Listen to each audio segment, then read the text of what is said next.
أعوذ بالله من الشيطان الرجيم.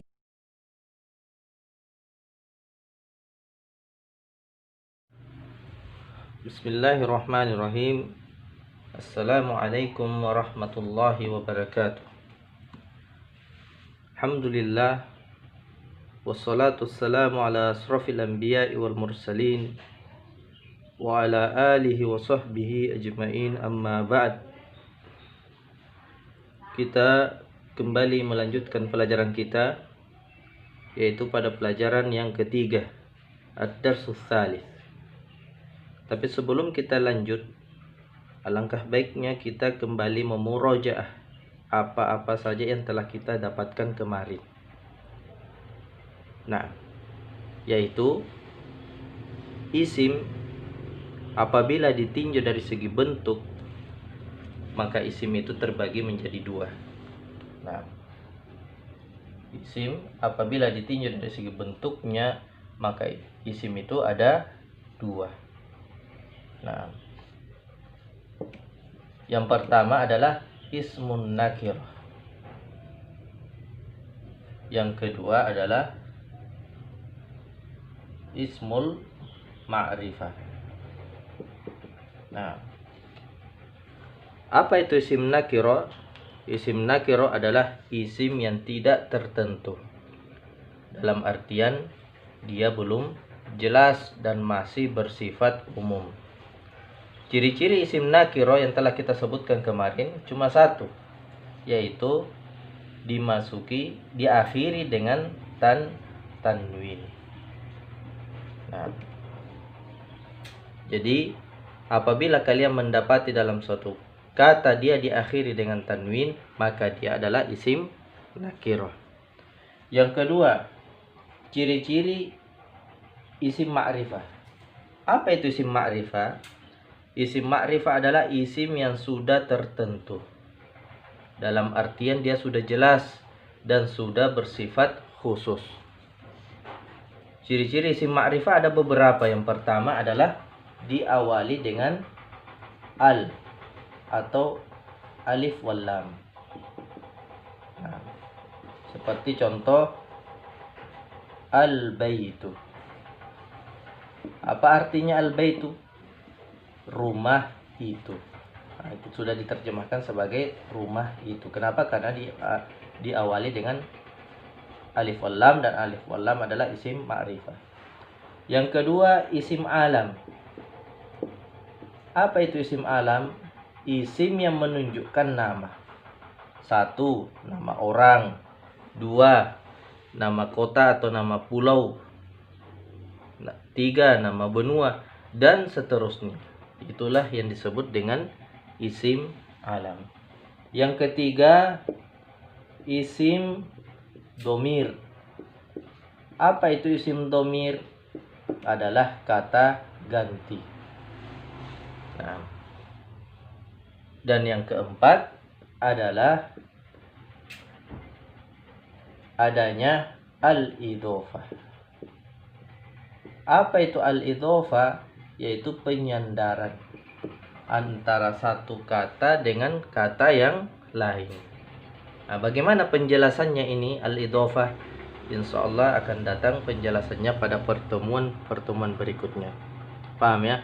Nah, inilah ciri-ciri isim nakirah dan isim ma'rifah beserta definisinya. Nah, sekarang apa yang terjadi kalau kita mempertemukan antara ma'rifah dan nakirah? Nah, perhatikan.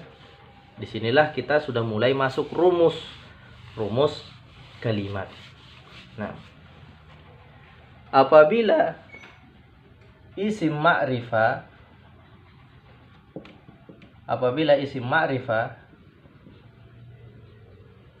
bertemu dengan isim nakirah. Nah, apabila isim ma'rifah bertemu dengan isim nakirah, menghasilkanlah pola kalimat yang namanya adalah mubtada wa khabar.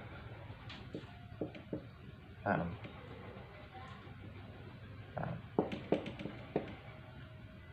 inilah rumusnya.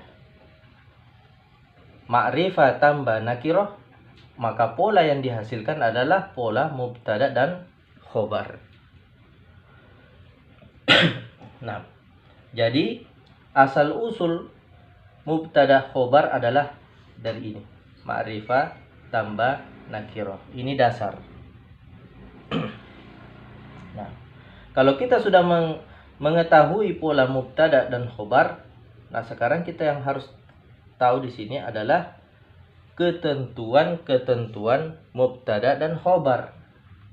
Nah, bolehkah kalimat itu pantas dikatakan mubtada wa khobar?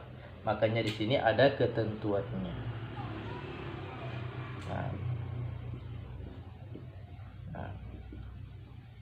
Satu, apa ketentuan yang pertama?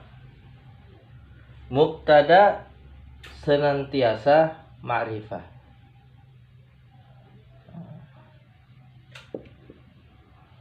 Mubtada senantiasa ma'rifah. Apa itu mubtada? Mubtada adalah pokok kalimat atau biasa dikenal dengan subjek. Subjek. Dan khobar adalah predikatnya atau yang mengkhabari keadaan mubtada. Nah, ini mubtada senantiasa ma'rifah. Yang kedua, khobar senantiasa nakiroh. Nah, khobar senantiasa nakiroh. Jadi ma'rifah tambah nakiroh, mubtada, khobar. Jadi ini tidak boleh dibalik ya. Bisa kita mengatakan nakiroh tambah ma'rifah, tidak. Harus ma'rifah yang pertama dan nakiroh yang kedua. Tidak boleh dibalik. Nah, yang ketiga, ada kesesuaian. Kesesuaian. Maksudnya adalah kalau mubtadanya bentuknya tunggal, maka khobarnya juga bentuknya tunggal. Kalau mubtadanya bentuknya jamak, maka khobarnya juga dalam bentuk jamak. Kalau mubtadanya laki-laki, maka khobarnya juga dalam bentuk laki-laki. Ini yang penting ada kesesuaian. Paham? Dan yang keempat, hukum i'rabnya. Apa itu hukum i'rab?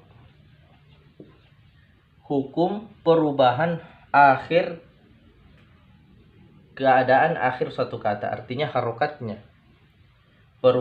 Hukum perubahan harokat akhir suatu kata, itulah disebut dengan hukum i'rab. Apa hukum i'rabnya? Yaitu kedua-duanya rofa. Nah, pasti ada yang bertanya, apa itu rofa? Di dalam ilmu nahwu atau dalam ilmu bahasa Arab, tanda harokat itu ada beberapa penamaan istilah dalam bahasa Arab. Yang pertama adalah istilah rofa. Apa itu artinya rofa?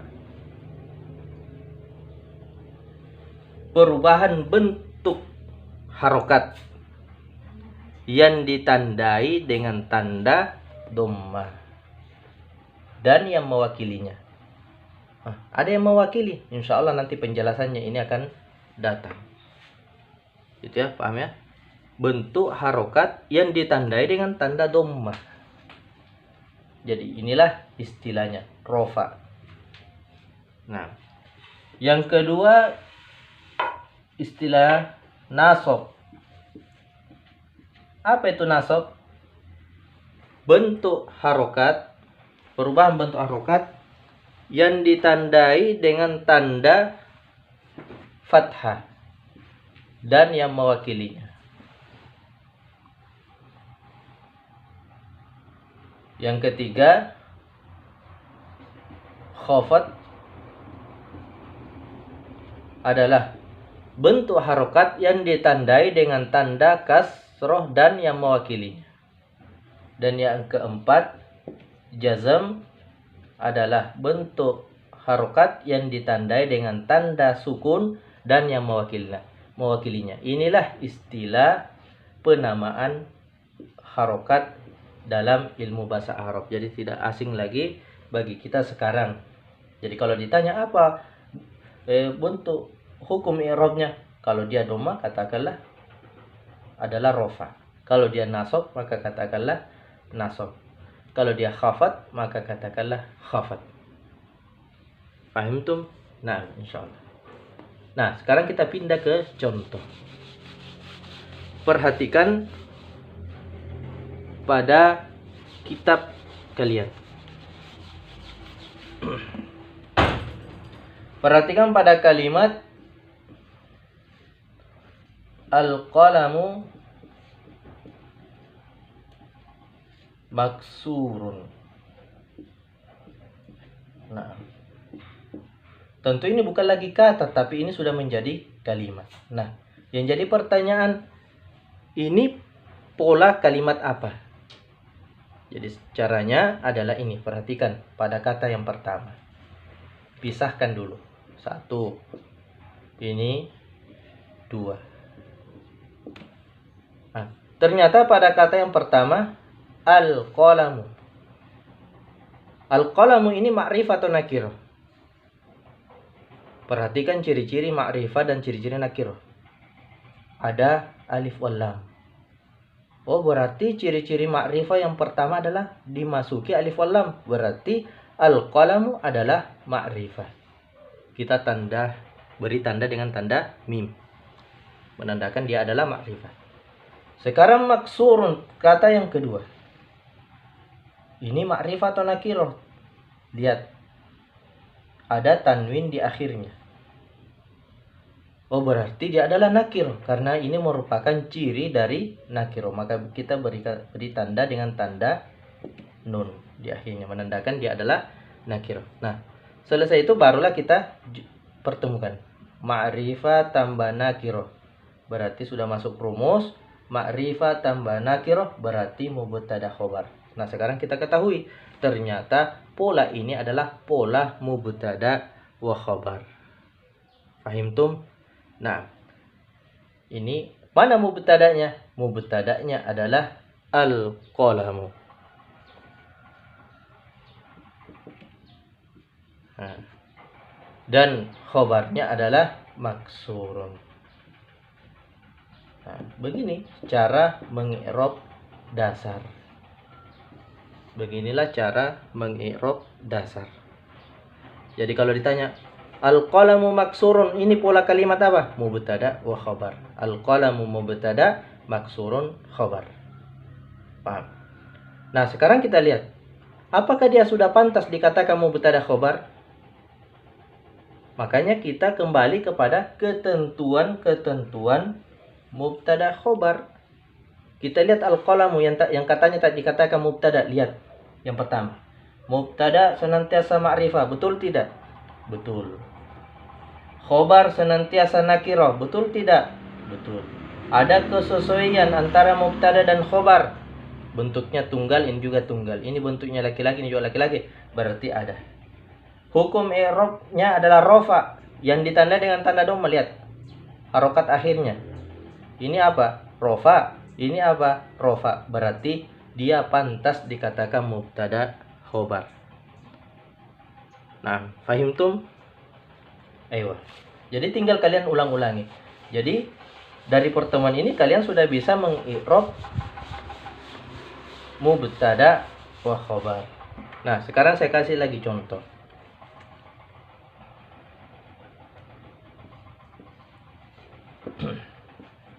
Al-babu maftuhin. Nah, ini pola apa? Jadi caranya mengi'rab, pertama pisahkan. Ada berapa kata di sini? Ada 2 kata. Ini 1. Ini kata yang kedua.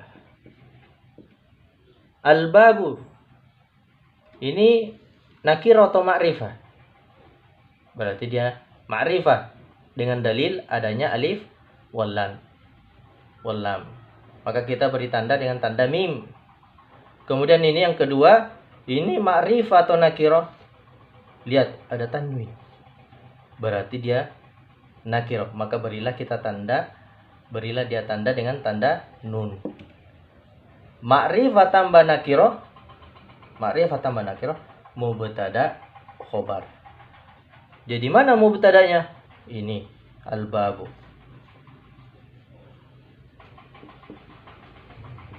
Mana khobarnya? Maftuhin. Nah, sekarang al-babu maftuhin. Pantas tidak dia dikatakan mubtada khobar? Walaupun sesuai rumus ma'rifah tambah nakiro mubtada wa khobar. Ingat, walaupun kita sudah mendapatkan polanya dia adalah mubtada khobar, tapi masih kita memperhatikan ketentuan mubtada khobar. Lihat, al-babu mubtada senantiasa ma'rifah, ya. Khobar nakiro senantiasa ma'rifah, ya. Ada kesesuaian mubtada dengan khobar, ya. Hukum i'rabnya perhatikan. Hukum i'rabnya kedua-duanya rofa. 1. Ini rofa tidak? Rofa. 2. Ini rofa tidak? Ternyata ini bukan rofa tapi khafat. Al-khafdu ditandai dengan tanda kasrah. Berarti sesuai tidak? Salah. Berarti ini tidak bisa dikatakan mubtada khobar walaupun sesuai dengan rumusnya. Nah, fahim tum? Ayo. Inilah. Nah, inilah cara membuat mubtada khobar. Jadi rumus yang pertama ini. Nah, insya Allah berikutnya akan ada rumus yang kedua. Nah, sekarang perhatikan kitabnya. Kita akan masuk pada kosakatanya. Nah, perhatikan kitabnya. Al-qalamu maksurun. Al-qalamu mubtada maksurun khobar. Berarti cara menerjemahkannya adalah pulpen itu patah. Nah, al-babu maftuhun. Al-babu ma'rifah, maftuhun nakiro. Berarti mubtada khobar. Berarti cara menerjemahkannya adalah pintu itu terbuka. Al-waladu jalisun wal mudarrisu waqifun. Anak kecil itu berduduk dan guru itu berdiri. Lihat nomor yang pertama. Al-kitabu jadidun wal qalamu qadimun. Buku itu baru dan pulpen itu tua. Atsani yang kedua.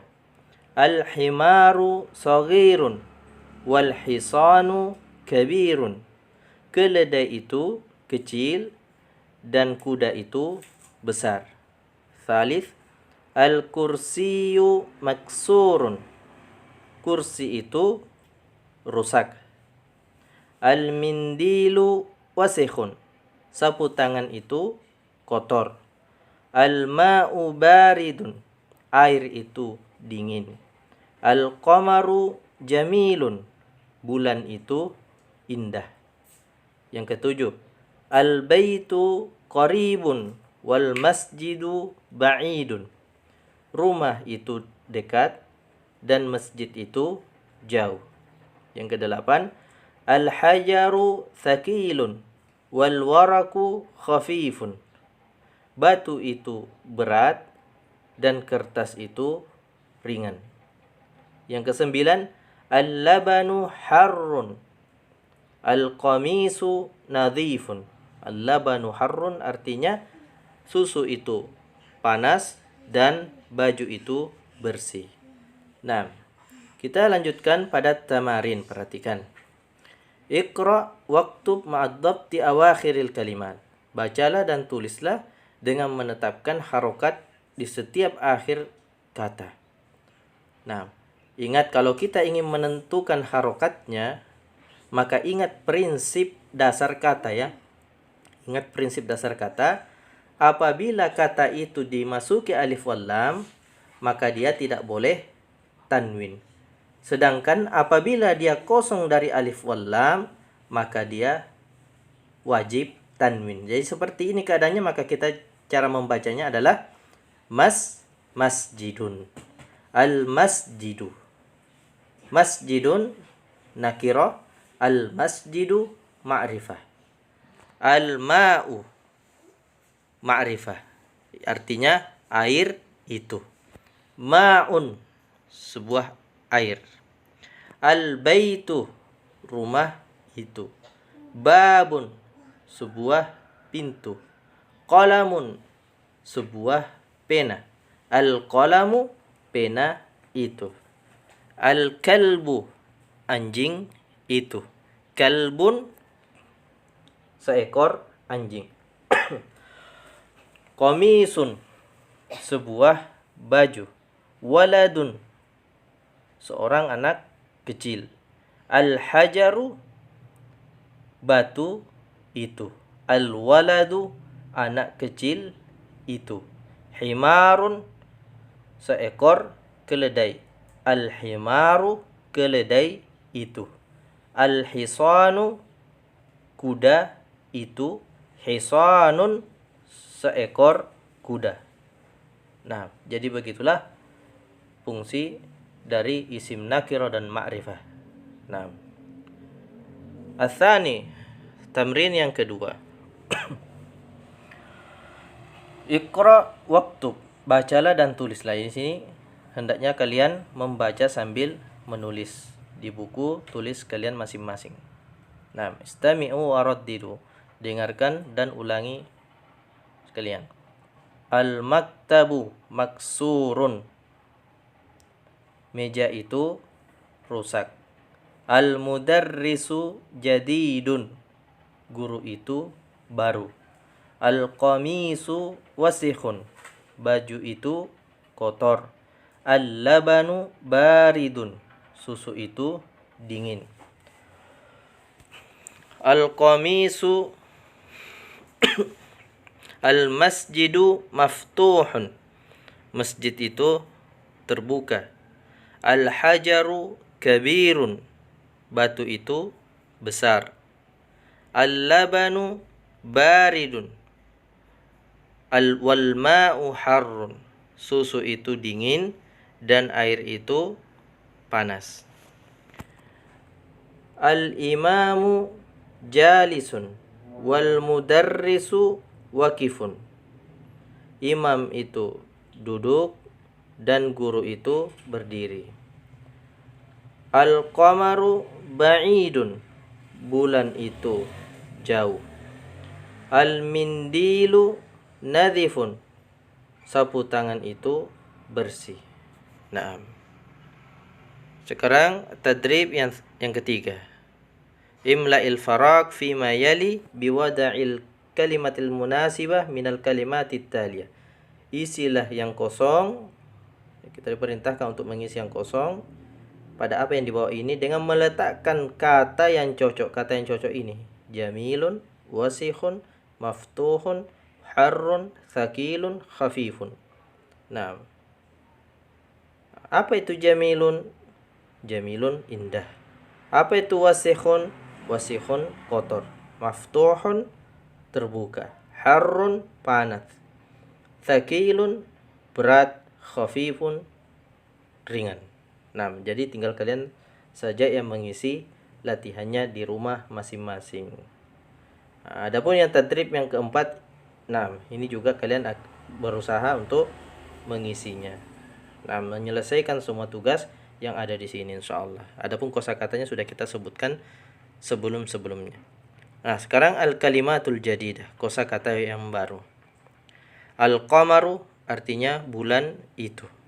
Jadidun baru, qadimun lama, wasikhun kotor, nadhifun bersih, harrun panas, baridun dingin, sogirun kecil, kabirun besar, maftuhun terbuka, maksurun patah, thaqilun berat, khafifun ringan, jamilun indah, gagah. Naam, sama saja maknanya. Waqifun berdiri, jalisun duduk.